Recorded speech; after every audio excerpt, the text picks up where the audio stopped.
Bismillahirrahmanirrahim. Assalamualaikum warahmatullahi wabarakatuh. Bertemu kembali dengan kita di sini.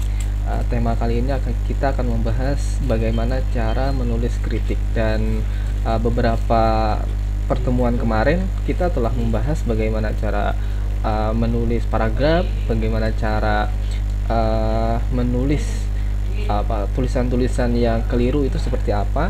Nah, pada kali ini kita akan menulis kritik, dan menulis kritik itu merupakan salah satu kebiasaan dalam menulis artikel, biasanya juga dalam kalau ada hal-hal yang tidak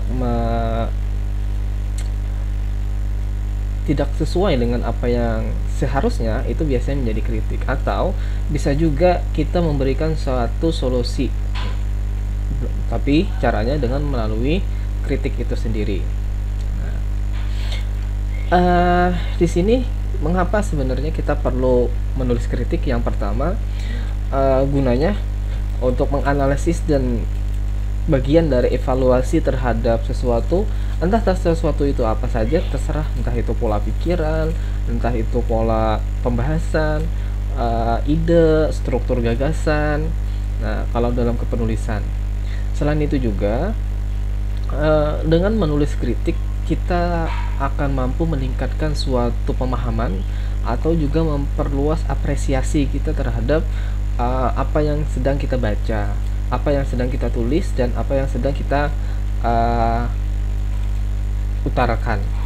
Kemudian tidak menutup kemungkinan juga kritik itu tidak selamanya menjatuhkan. Kenapa? Karena juga kritik guna untuk memperbaiki sesuatu, ya, memperbaiki atau melengkapi hal-hal yang kurang. Selain itu juga kritik diperlukan karena untuk mengontrol proses jalannya sesuatu itu sendiri, baik itu jalannya rencana-rencana atau kegiatan-kegiatan, itu memerlukan kritik, ya.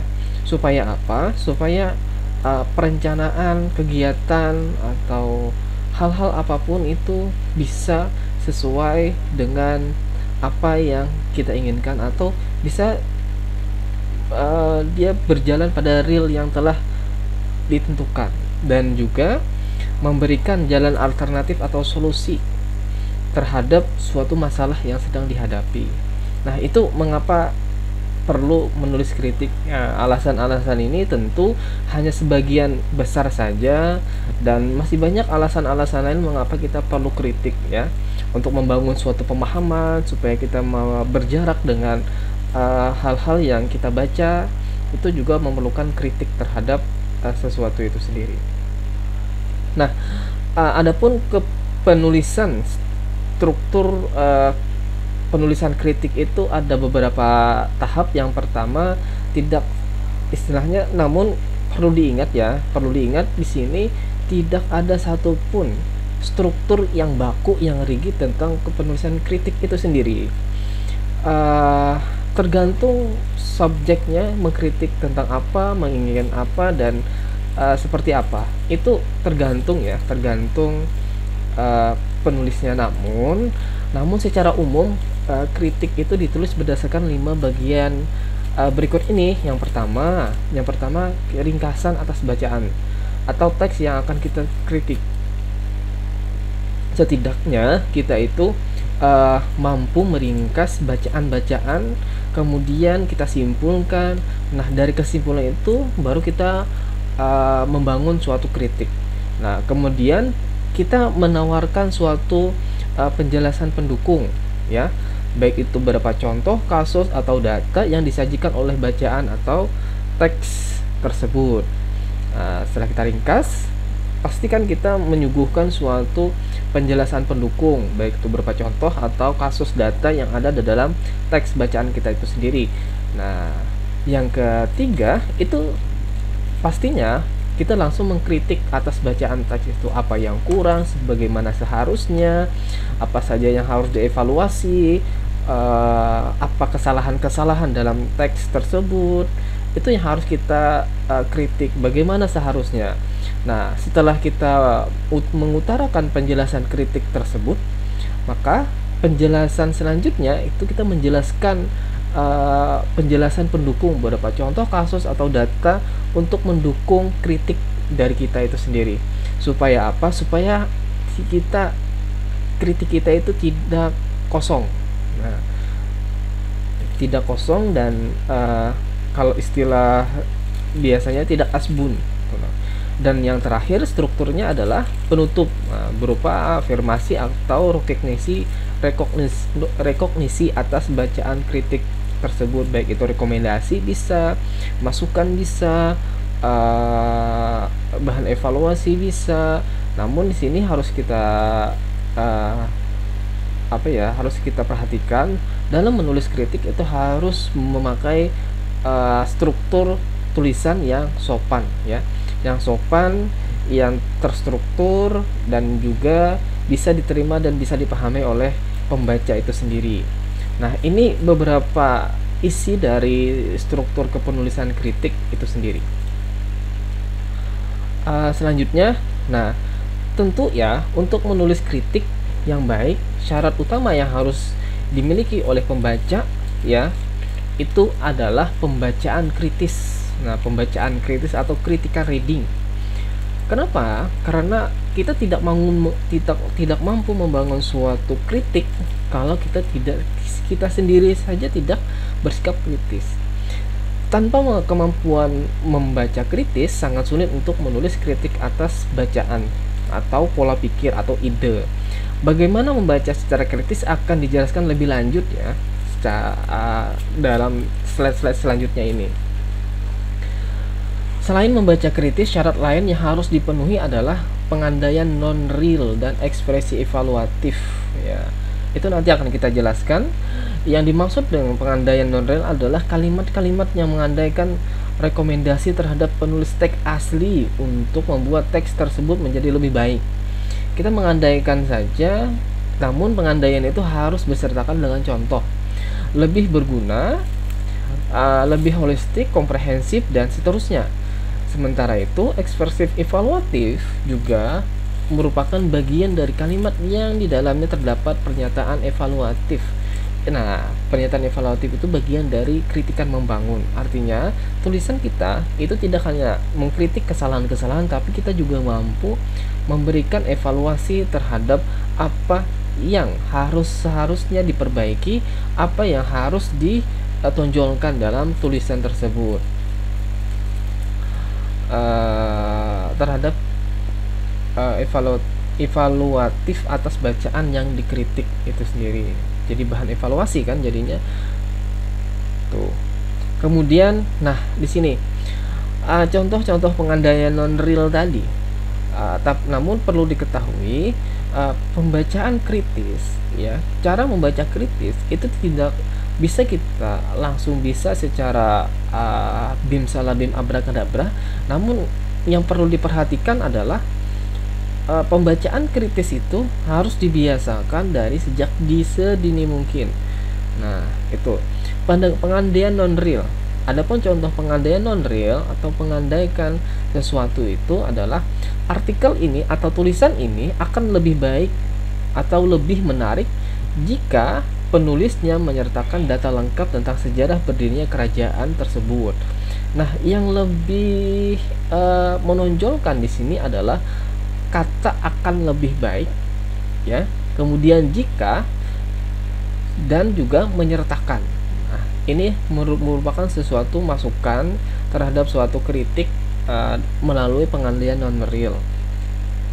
Ya. Sebenarnya kalau tidak ada datanya, ya apa adanya, tapi itu menjadi catatan untuk kedepannya. Untuk menulis datanya harus lebih lengkap. Kemudian ada lagi contoh argumen dalam buku ini akan lebih kuat seandainya penulis memberikan perspektif dari kedua belah pihak yang terlibat. Nah, contoh-contoh ini menitik beratkan pada akan lebih baik, istilahnya pengandaian non-real. Lebih baik lagi tulisan ini jika memberikan perspektif lain atau memperkaya argumentasi dari berbagai macam pemikiran atau perspektif. Nah, Ini beberapa contoh, kemudian ada lagi contoh, akan lebih baik jika Suzuki memberi contoh negara lain selain Amerika yang memiliki aturan hak paten yang berbeda tersebut. Artinya apa? Di sini kita mengandaikan sesuatu yang tidak sebenarnya terjadi, kita andaikan itu seolah-olah terjadi. Itu pengandaian non real. Supaya apa? Ke depan atau selanjutnya atau lebih baik lagi, ketika ada hal-hal yang perlu diperbaiki, itu diperbaiki pada tahapan-tahapan tersebut. Atau bisa juga ini menjadi catatan ke depan untuk si penulis kalau ingin menulis artikel atau tulisan yang lain. Nah, dikatakan pengandaian non-real karena tidak ada kesempatan untuk merevisi teks asli yang dikritik sebab waktunya sudah lewat. Iya, waktunya kita sudah lewat. Tersebab oleh pernyataan-pernyataan di atas menyeratkan suatu isyarat, suatu pengandaian terhadap kejadian yang hampir tidak mungkin terjadi atau real.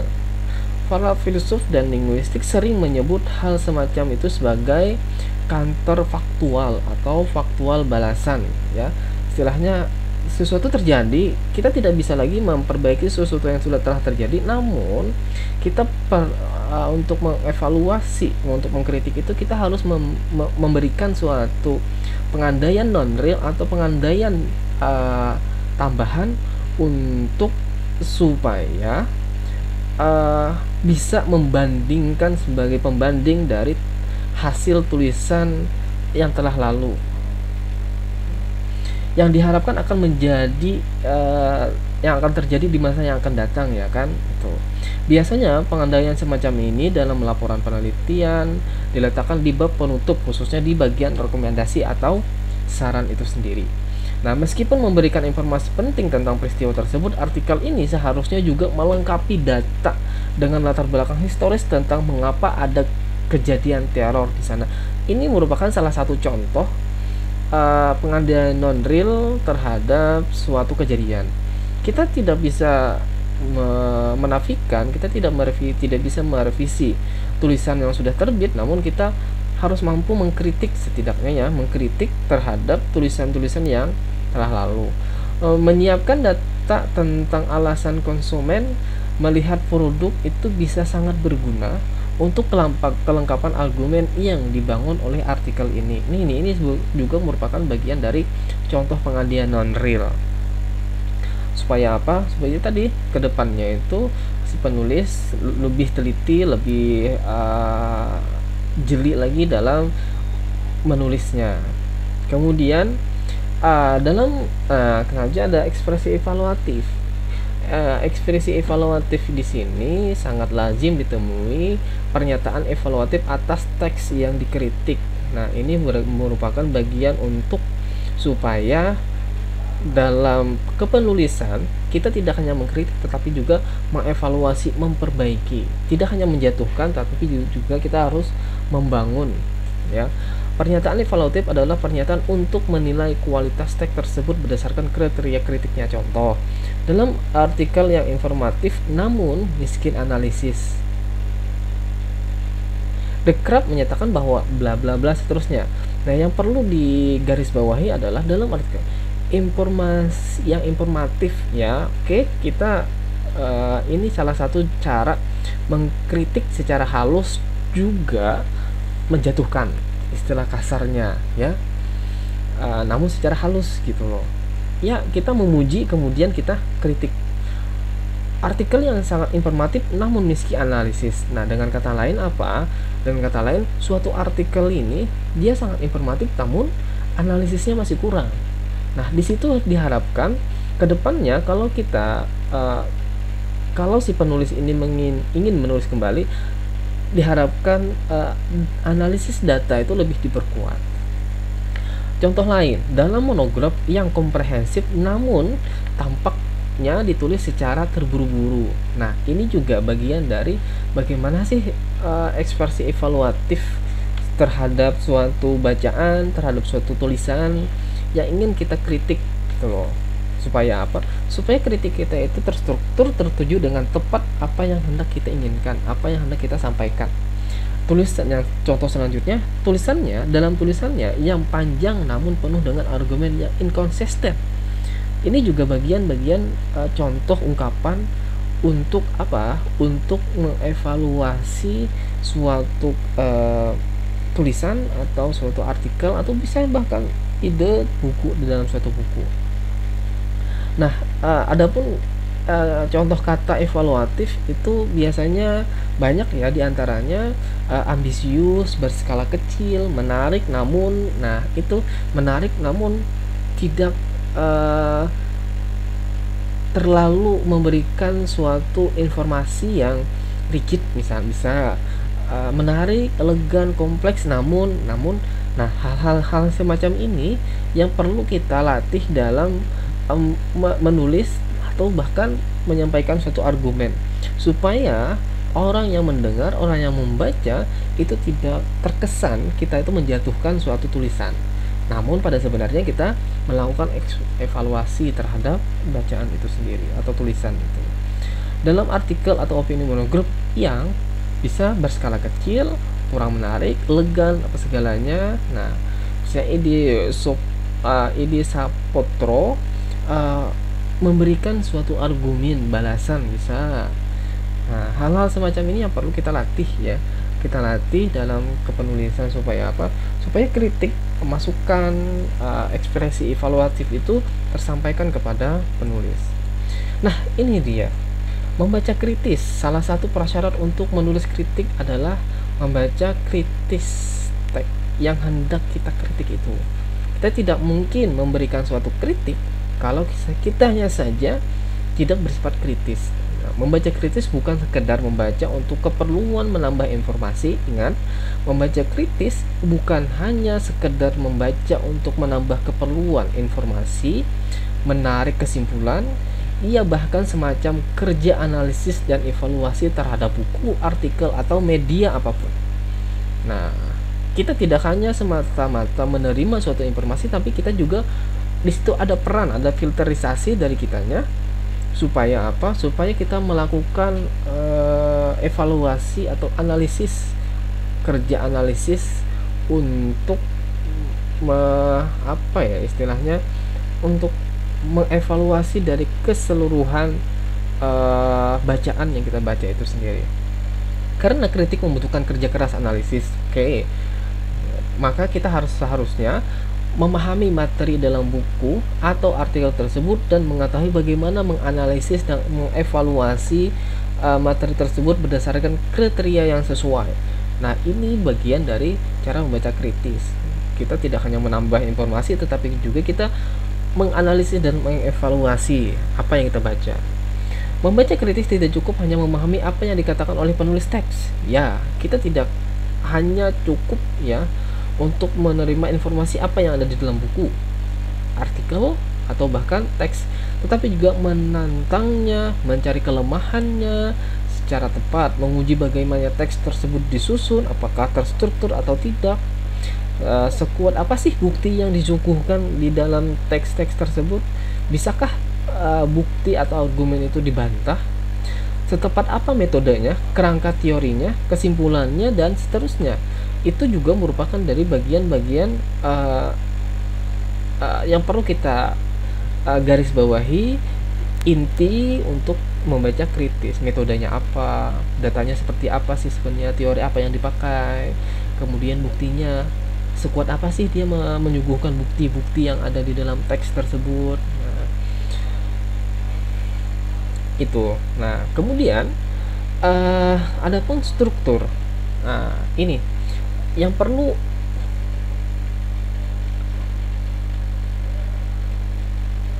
berikut ini adalah daftar pertanyaan istilahnya sebelum kita membaca teks atau artikel. Setidaknya kita pertanyakan dulu beberapa kiat yang ada berikut ini.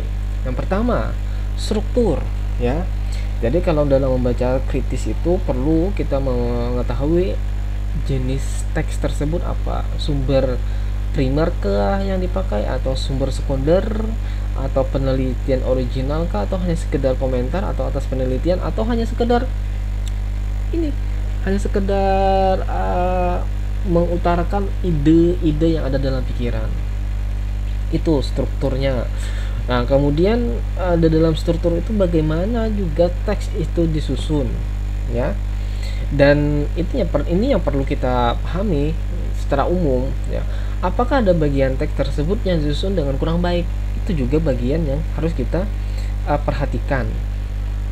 Selanjutnya, metodologi, ya. Nah, dalam metodologi ini yang perlu kita pertanyakan adalah apa pendekatan yang digunakan oleh teks tersebut, kuantitatif atau kualitatif, atau analisis atau review, komparatif, studi kasus, refleksi personal, atau yang lain. Pendekatan apa sih sebenarnya yang dipakai, dan kita juga mampu mencari celah dari bahan metodologi tadi selain dari struktur. Kemudian ada seberapa objektif sebenarnya atau bias pendekatan, ya. Ini apakah isi-isi itu lebih cenderung kepada apa yang teoritis atau memang sekedar penyampaian subjektivitas kita, atau memang benar-benar objektif.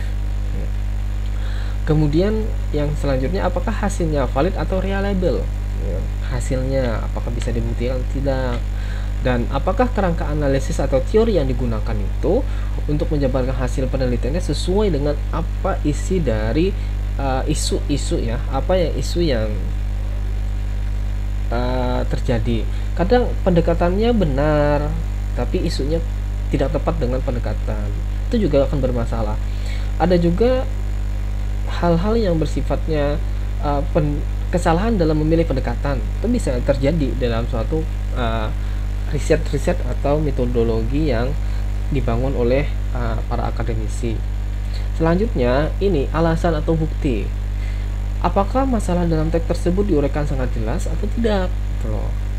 Apa saja klaim-klaim yang dibuat? Nah, dari klaim-klaim ini istilahnya pendapat-pendapat si penulis terhadap bukti itu. Nah, itu bagian dari klaim, ya, klaim. Apakah argumentasinya konsisten atau tidak?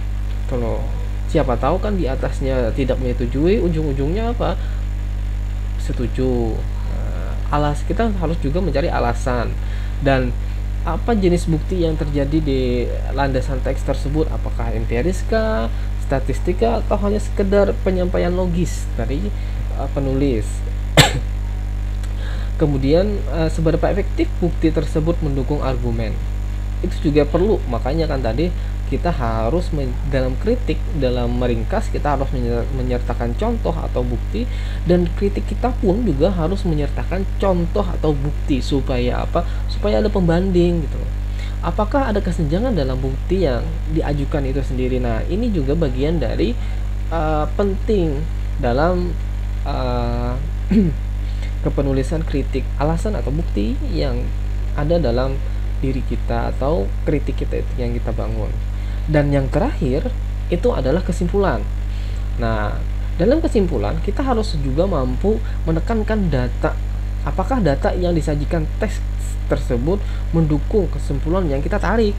Jangan sampai kesimpulan yang kita ambil itu tidak sesuai dengan apa yang ingin disampaikan oleh penulis atau isi. Dan selanjutnya, penafsiran. Apakah ada penafsiran atau kesimpulan lain yang bisa dilakukan atas data tersebut? Nah, di sini kita mampu membandingkan jadinya. Dan selanjutnya itu ada tujuan. Apakah tujuan teks tersebut sudah dipenuhi atau tidak? Ini juga bagian yang terpenting dalam nulis kritik, ya. Dan apakah teks tersebut memberikan kontribusi atas bidang keilmuan yang menjadi fokusnya? Kalau tidak, kita sampaikan dengan ekspresi evaluatif tadi, dan menyertakan pengandaian-pengandaian non-real atau counterfaktual. Dan selanjutnya itu ada kesimpulan. Apakah kesimpulan yang bergantung pada rumusan teoretik tertentu? Apakah kesimpulan bergantung pada rumusan teoretik atau teori tertentu, atau keluar dari jalur teori itu sendiri? Nah, itu kan jadi teori itu fungsinya selain memperkuat argumentasi kita, itu juga menjadi real atau jalur, ya, supaya tulisan yang kita bangun, tulisan yang kita buat atau kritik yang kita bangun dan kita buat itu sendiri itu tetap pada ketentuan isu yang fokus atau isu yang ditentukan, supaya kita tidak menjalar kemana-mana pembahasannya itu ya. Nah, dan yang terakhir perlu juga kita sampaikan bahwa logika runtutan kritik kita itu harus masuk akal. Jangan sampai kritik kita itu lebih buruk daripada isi teks yang kita baca itu bermasalah jadinya. Logika berpikir masuk akal dan dapat diterima oleh siapapun. Nah, dalam hal ini perlu kalian tekankan adalah apa saja asumsi yang dibuat oleh penulis teks tersebut. Apakah penulisnya sudah mempertimbangkan semua aspek yang berhubungan dengan topik? Adakah aspek lain yang tidak dibahas? Kalau tidak ada aspek lain yang dibahas, itu merupakan bagian dari celah kita untuk mengkritik suatu tulisan atau apapun. Sebenarnya mengkritik itu tidak hanya pada tulisan, pada perilaku, bisa juga akhlak juga bisa, kemudian cara berpakaian, fashion, semuanya. Tapi strukturnya lebih, kalau dalam hal ini kita lebih kepada kepenulisan itu sendiri. Apa perspektif lain yang belum atau luput dibahas oleh penulis teks tersebut? Ini juga bagian dari celah ya, celah-celah yang perlu kita perbaiki, yang perlu kita masuki untuk mengkritik. Apakah ada argumen yang inkonsisten dalam teks tersebut? Nah, ini juga bagian dari celah untuk kita mengkritik suatu tulisan. Sebenarnya mengkritik itu tidak hanya melalui tulisan, ya tadi perangai kita bisa, cara tutur kita bisa juga dikritik, cara berpakaian juga bisa, apapun itu bisa dikritik. Namun kritik kita itu harus membangun dan jangan sampai kritik kita itu menjatuhkan. Setidaknya kalau kita mengkritik, ada hal-hal yang kita tawarkan untuk memperbaiki suatu itu sendiri, apa yang kita kritik itu. Nah, sampai di sini dulu penjelasannya. Semoga bermanfaat dan semoga apa yang saya sampaikan ini bisa dipahami dan bisa diterima oleh semuanya, semua yang mendengar. Dan semoga kita mampu setidaknya sebelum mengkritik diri orang lain, kritiklah diri kita sendiri. Supaya apa? Supaya kita bisa melakukan evaluasi terhadap diri sebelum kita mengevaluasi orang lain. Itu dulu dari kita. Sampai di sini penjelasannya, dan apabila ada kesalahan dan kekurangan, saya mohon maaf. Wabillahi taufiq wal hidayah wa ridha wal inayah. Wassalamualaikum warahmatullahi wabarakatuh.